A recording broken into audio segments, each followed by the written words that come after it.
দেখো একদিকে আমি করছি রান্না বান্না, হচ্ছে আজকে ভাইয়ের আর মহুর পছন্দের একটা ডিশ, ফ্রাইড রাইস আর চিকেন কষা।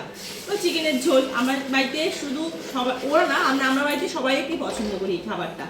তো আমি সেটা একদিকে রান্না বান্না করছি, আর আমার দিকে গরমে কষ্ট হচ্ছে বলে আমার ভাইয়ের বউ আফরল সে কি করছে, আমাদের সবার জন্য বেল, একটা ঘরে বেল ছিল, কালকে ও বাড়ি থেকে পাঠিয়েছিল, দিয়ে সেই বেলে শরবত বানিয়েছিলাম কত সুন্দর। এখন আমরা সবাই মিলে সেটাই খাবো।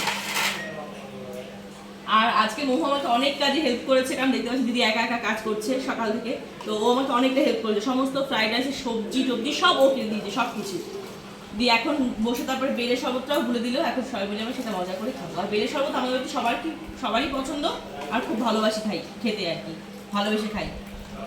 মহুটুকু রেখে দে, আমার বাবা ভালোবাসে, বাবাকে পাঠিয়ে দেবো। আরেকটু রাখবো, আর আমার থেকে একটু কমে